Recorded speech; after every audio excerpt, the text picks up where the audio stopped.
आए बंधु उके न साताही रे, चुआ नाला सुख जीतो बोना बाबू टांगा ने उठाही रे, चुआ नाला सुख जीतो। 2-4 साल के बाद उसे काट देते थे, उजाड़ देते थे। हम लोगों के टीम हाँ और लिख भी लिया। हाँ अच्छा, लिखते हैं और गाते हैं, और इसके अलावा बहुत सारी पांडुलिपि है। बाबा नाना नानी रे बोना न बचत हो बाबू, कल्याण जगत विष पीने दे, करने दे कल्याण बंदन खैर वृक्ष को सरसर आगे बढ़ने दे, पुनः इन्हें धरती की सुषमा बनकर रचना करने दे, कल्याण जगत विष पीने दे, करने दे कल्याण। जोहार दोस्तों, द न्यूज़ मिर्ची में आपका स्वागत है। और बता दें कि हज़ारीबाग का जिस तरह से मौसम बदल रहा है, बता दें कि हज़ारीबाग में इन दिनों लोग पेड़ पर पेड़ लगाए हुए जा रहे हैं और प्राकृतिक के प्रति जागरूकता दिखा रहे हैं। बता दें कि लगभग लोग ये तो कोई पेड़ बांट रहे हैं, ये तो कोई पेड़ लगा रहे हैं। और वैसे तो हज़ारीबाग का मौसम कभी भी बदल जाता है, लेकिन आज मैं आपको ऐसे एक शख्स से मिलवाना चाहूँगा जो बहुत ही बड़े, बोला जाए तो बहुत ही बड़े कवि हैं। उनकी कवि अगर आप सुनेंगे तो आपका भी दिल मचल जाएगा। हम बात कर रहे हैं सुरेंद्र जी का, जो हमारे सामने हैं। ये अपना खुद का लिखा हुआ जो कवि है वो गाते भी हैं। उनसे मैं रूबरू करवाऊंगा। सबसे पहले तो इनका मैं परिचय लेना चाहूँगा कि सर का परिचय क्या हुआ। सर कहाँ से है आपका परिचय? मेरा नाम सुरेंद्र प्रसाद सिंह है। मैं सेवानिवृत्त शिक्षक हूँ और मैं हज़ारीबाग का रहने वाला हूँ। मैं 1990 से पर्यावरण संरक्षण के कार्य में लगा हुआ हूँ।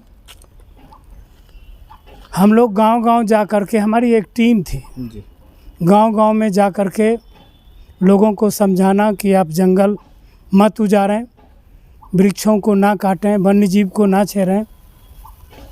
कुछ दिनों के बाद लोग जंगल बचाते थे, 2-4 साल के बाद उसे काट देते थे, उजाड़ देते थे। हम लोगों के टीम में यह भावना आई कि क्यों नहीं इस कार्य को आस्था से जोड़ा जाए।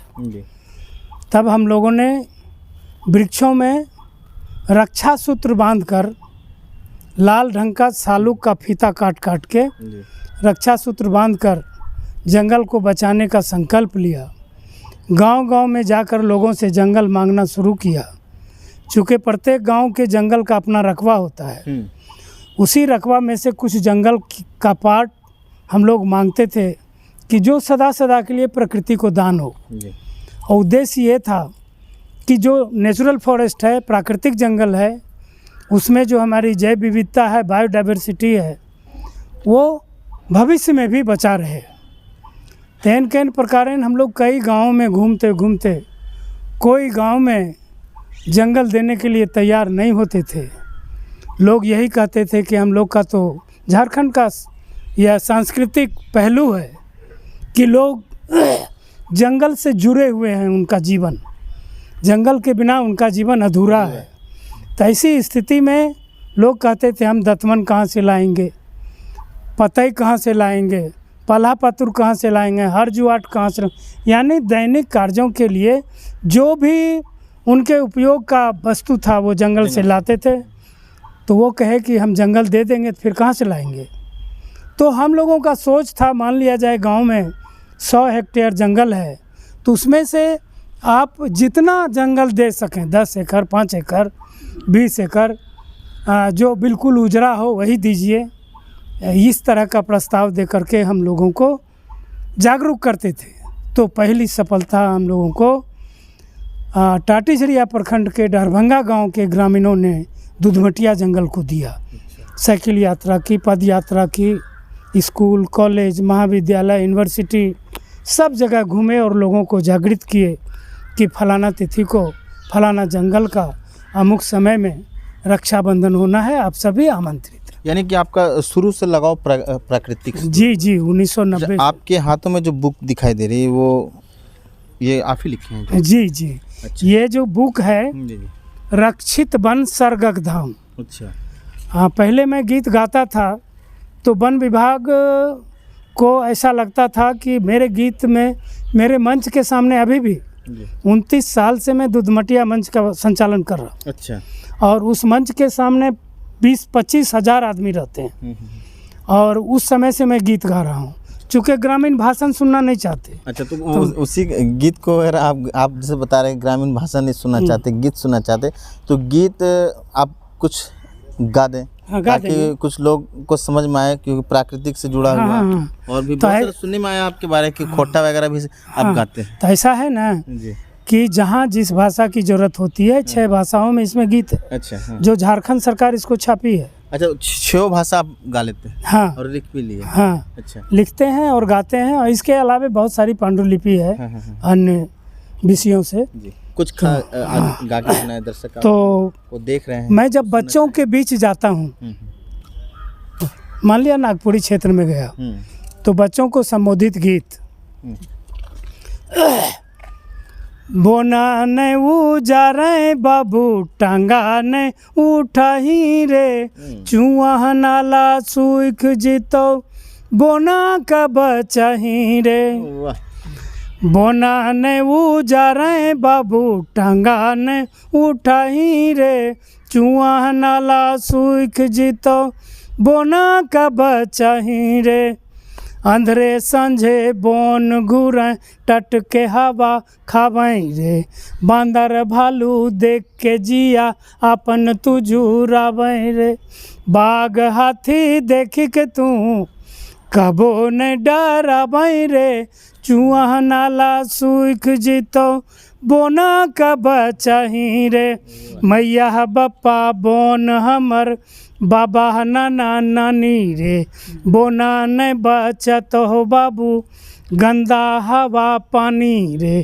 जते गाछ काट दली, जते गाछ काट दली ओतनो लगाही रे, चुआ नाला सूख जितो बोना का बचाही रे।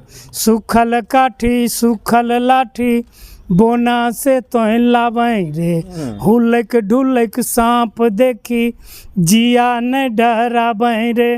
बोने के जीव भाई बंधु उके न सताही रे, चुआ नाला सूख जितो बोना का बचाही रे, बोना का बचाही रे, बोना का बचाही। ये बच्चों के सामने हुआ ऐसा गीत। जी। अगर मैं माँ बहनों के बीच में जाता हूँ, जहाँ बहनों की संख्या अधिक है, मतलब आप जाते हैं तो इस तरह से गाना गा के प्रेरित करते हैं। अच्छा। हाँ। चलिए, अब बड़े लोग के बीच में आप जा रहे हैं, तो वो क्या गाएंगे आप? बड़े लोगों के बीच में, जैसे कि बुद्धिजीवियों के बीच में जाए, तो हमारी एक रचना है, बहुत ही प्रसिद्ध रचना है, मानव मत कर तू विध्वंस, हिंदी में है। तो इसमें है कि सिद्धार्थ बचपन में हंस को बचाया, हंस को बचा करके दुनिया को जीवों के संरक्षण का संदेश दिया। उसी को आधार बनाकर मैंने जैव विविधता संरक्षण से संबंधित एक गीत की रचना की, जिसका एक खंड लगभग आपको सुनाऊंगा, पूरा नहीं सुना सकूंगा। अच्छा। मानव मत कर तू विध्वंस, मानव मत कर तू विध्वंस, हंस को जीने दे, करने दे कल्याण जगत विष पीने दे, करने दे कल्याण जगत विष पीने दे।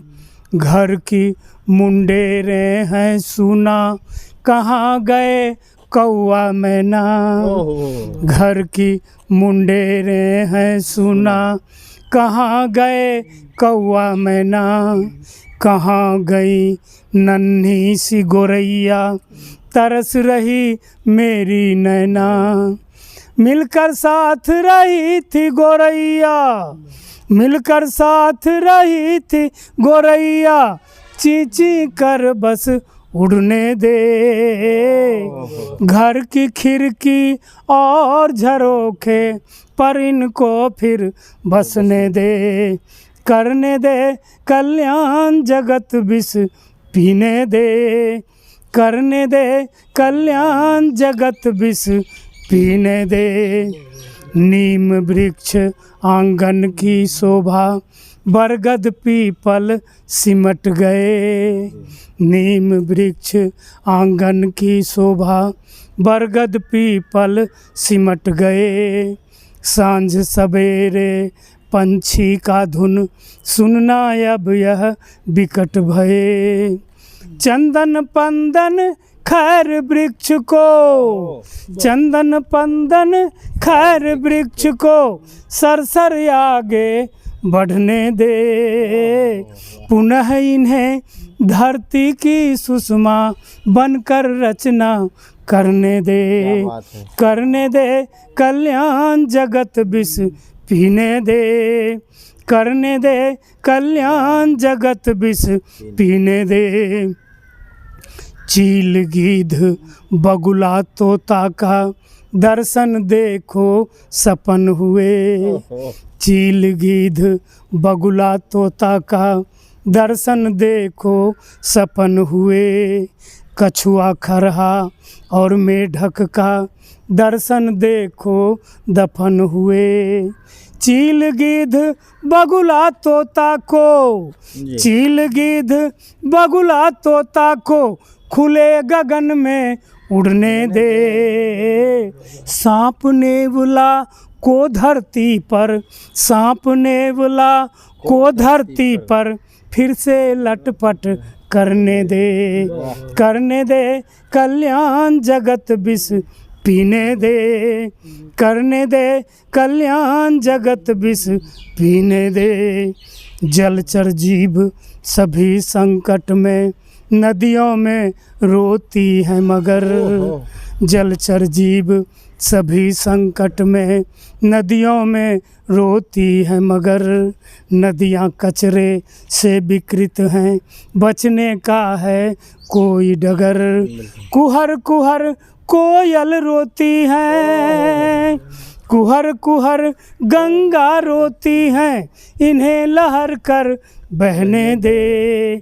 कचरा मुक्त करें नदियों का, अविरल धारा बहने दे। करने दे कल्याण जगत विष पीने दे। करने दे कल्याण जगत विष पीने दे। मानव मत कर तू विध्वंस, हंस को जीने दे। करने दे कल्याण जगत विष पीने दे। इस तरह से बहुत सुंदर। क्या आपने एकदम खूब पढ़ा है। जो भी दर्शक इस कवि को सुन रहे होंगे, हमें नहीं लगता है कि वो चैनल पार करते होंगे, यानी कि बदलते होंगे, क्योंकि जो राग और जो आपका जो बयां किए हैं पूरा प्राकृतिक को लेकर, काफ़ी अच्छा लगा सुन के, और एक बहुत ही बड़ा मैसेज है। क्या कुछ कह रहे थे अभी आप? कह रहे थे कि ये इसका एक पार्ट मैंने सुनाया। जी जी हाँ। जैव विविधता संरक्षण से संबंधित है, तो और लंबा गीत है, इतना ही। तो जिस तरीके से हजारीबाग का मौसम आप देखे होंगे कि बारिश के समय में बारिश नहीं हो रही है, धूप। इस बार देखे होंगे कि हजारीबाग का जो मौसम होता है वो उसे शिमला भी कहा जाता है, लेकिन इस बार आप देखे होंगे कि गर्मी रिकॉर्ड तोड़ चुकी है। तो उसको लेकर कहीं ना कहीं प्राकृतिक का हनन किया जा रहा है, जिसके कारण ही ऐसा कुछ हो रहा है। तो उसको लेकर आप क्या संदेश देना चाहेंगे, क्योंकि आप एक प्राकृतिक देखिए, सबसे बड़ी बात है, ज़्यादा लगाव। मैं तो नेचुरल फॉरेस्ट बचाता हूँ गांव-गांव में जाकर। सरकारी आंकड़े हैं, लगभग 1554 गांव में रक्षा सूत्र बांधकर जंगल को बचा रहे हैं लोग। और लोगों से मैं यही आग्रह करना चाहूँगा, विनती करना चाहूँगा कि वे जहाँ तक हो सके पेड़ लगाएं और पेड़ को बचाएं। यह सबसे, चूँकि ये पेड़ जो हैं, ये पौधे जो हैं, इन्हीं पर सारा ब्रह्मांड टिका हुआ है। हमारा पूरा जीवन चक्र, जितने भी जीव जंतु हैं, सब इन्हीं पर टिका हुआ है। आए दिन जंगल से जो प्रजातियां लुप्त हो रही हैं, उसे बचाना है, और जो लुप्त प्रजातियां हैं उसे उसका रोपण भी करना है। इन्हीं शब्दों के साथ मैं आप लोगों से विदा चाहेंगे। सर से तो विदा नहीं होना चाह रहे थे, क्योंकि इतनी सुरीली और इतनी सुलझी शब्द में बताएं कि प्रकृति को कैसे बचाना है, प्रकृति का हनन नहीं करना। आज जो चीज़ पहले मौजूद थी हमारे बीच वो आज लुप्त के कगार पर है। कुछ ऐसे जीव हैं जो लुप्त तो हो चुके हैं, उनको किस तरीके से बचाया जाए, फिर से वो चहचहा वापस लाया जाए, इनके बारे में ये लगातार पूरे हज़ारीबाग में काम कर रहे हैं। और अभी ये इन्होंने बताया कि किस तरीके से प्रकृति को बचाने के लिए सूत्र बांधा जा रहा है। अपने चैनल के माध्यम से भी मैं आपसे आग्रह करूंगा कि अभी भी बहुत समय बचा हुआ है, अभी भी प्रकृति को बचाएं, पेड़ पौधों को ना काट के ज़्यादा से ज़्यादा पेड़ लगाएं, अपने आसपास को हरा भरा रखें, तभी आपका वातावरण सही हो सकता है। चैनल के साथ बने रहें और देखते रहें द न्यूज़ मिर्ची।